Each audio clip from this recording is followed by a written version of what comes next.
Okay po. Yes. So for module 13, what we have discussed last time is all about soul making. And in soul making, we just simply define what soul making is. Okay. So when we talk of soul making, soul making is the process where the basic seed of divine intelligence and all human goes through necessary experience, especially suffering, the transform into a unique soul. And the term soul making is a metaphor. The word metaphor is comprised of two Greek words, no, meta, above, and pero means to carry. So metaphor is an image or phrase that carries the reader above the literal sensory realm of invisible imagination. And the word making in soul making comes from the Greek word poio, meaning to be the author or maker of something.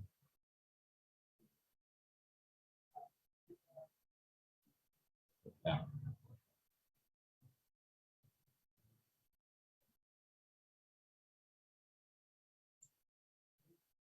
Okay. Maker of something. So the making is not done by impersonal processes but by intelligent forces. And soul making is really psychopoiesis, no? For soul poetry.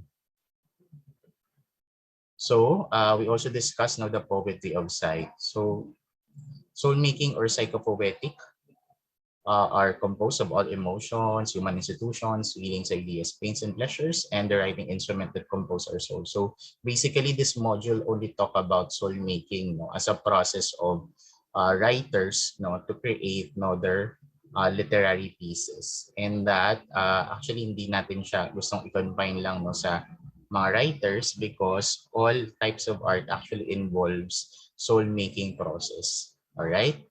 And then, yung last module natin is all about appreciation lang ng local arts. So, in the appreciation of local arts, these are our two learning objectives. So, first is to enumerate the branch of art in the Philippines and to identify the functional and other forms of art. So, for branches of Philippine art, now we have traditional and non-traditional. So for traditional arts, these are barriers of traditional art can be nominated as Gawad Manlilikha ng Bayan equal to a national artist. And for traditional arts, these includes folk architecture, no?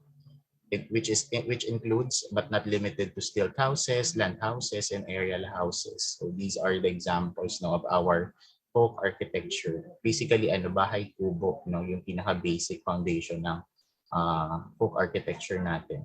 And then you also have for maritime transport, boat houses, boat making, now which shows no our maritime tradition because we are a seafaring nation. So art is also seen no in the boat houses that we have created. Now another would be weaving, no? So weaving includes basket weaving, backstrap strap loom weaving, headgear weaving, fishnet weaving, and other forms of weaving. And yung mga weaving patterns natin is highly dependent on which local tribe no that weaving pattern is coming from. And then we also have carving, no? Carving includes but is not limited to wood carving and folk non-clay sculpture. So what we get to see here is that our wood carvers no from Paite Laguna are really good and have created intricate designs no using wood. And then we also have a folk performing arts. Now this includes dances, plays, and dramas. And yung mga dances natin, Tingnikling, Karanyosa, Pandango sa Ilaw, this all reflects no the kind of society we have back then. So may mga historical footnote lahat halos ito. And then we also have ornament, textile, or fiber art, no? Which includes hat making, mask making, accessory making, ornamental and metal crafts. And also pottery, no, for traditional arts, which includes ceramic making, clay pot making, and folk clay sculpture. Also, this includes artistic expressions, no, non-ornamental crafts, martial arts, supernatural healing arts, medicinal arts, and constellation traditions.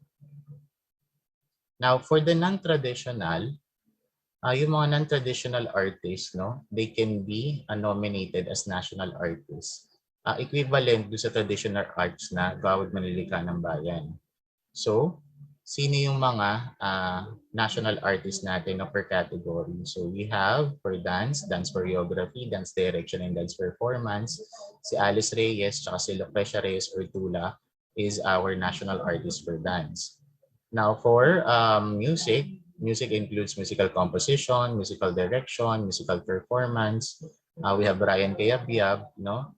And Jovita Fuentes, our national artist for music. And then, for theater, we have theatrical direction, theatrical performance, theatrical production, design, light and sound design, playwright, no? We have Honorata Atang de la Rama, no? Our national artist for theater and design, and Salvador F. Bernal, no? National artist for theater design. And then we also have for visual arts, no? Visual arts includes painting, non-folk sculpture, printmaking, photography, installation art, no, mixed media works, illustration, graphic arts, performance arts, art and imaging. So, sino yung makilala dito na national artist natin for visual arts? So, you have Ang Kyok Kyok and Francisco Coching. Now, for literature, you have poetry, fiction, essay, and literary criticism. So, our known national artist for literature is Nick Joaquin and Lazaro Francisco. And then, for film and broadcast arts, you have all of these now covered by these: film and broadcast direction, film and broadcast production, writing, production design, cinematography, animation, performance, and new media, no? Which includes Ismael Bernal as our national artist for cinema and Fernando Po Jr., our national artist for film. And then you have architecture and allied arts. So non-folk architecture, interior design, landscape architecture, and urban design. So you have Francisco T. Manyosa, our national artist for architecture and allied arts, and Jose Maria Zaragoza, national artist for architecture. And then for design, you have industrial design and fashion design. Now for functional arts, examples of these, no, would be put-put, no? Put-put is a technique combining ancient Oriental and European art process, considered lost art in highly collectible art form. The technique, no, was practiced by indigenous people of Samar Islands between 1600 no, to 1800 AD. This is an exotic Philippine art form based on early century techniques like sgraffito, encaustic, and layering. Another is Hindu-Buddhist iconography. No? So these religious and cultural influences mostly came through trade, no, with Southeast Asian Thalassocratic empires such as Srivijaya and Majapahit, no, which had turned trade relationships with India.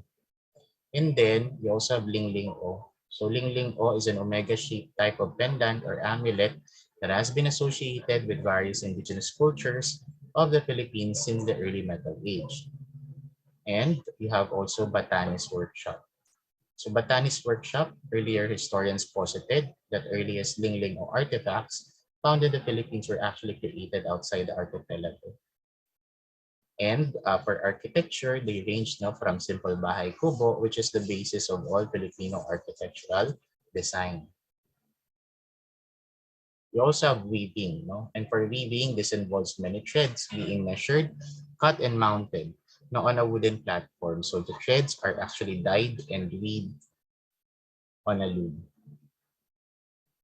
Now, in terms of other forms of art, of course, this includes Wangod, no, as one of our last mambabato. She's a national icon performing yung batik tattoo art, no, of the Butbut Kalinga. Now another is indigenous art. And indigenous art sometimes used to refer to the utility of indigenous materials as a medium for creation of different kinds of artworks. Now, Tanaga also is a type of Filipino poetry. So, Tanaga is a type of Filipino poem consisting of 4 lines, no, with 7 syllables each. And ayan, of course, lastly is yung batok, no? So, yung mambabatok ang tawag sa mga gumagawa nito. So, this is a form of indigenous tattooing of the Kalinga people in the Caldereras. So, basically, no, that's what we have discussed, no, last week. All right, Lorraine? So, again, this is just a short recap, no, of the discussion from last week. All right? So,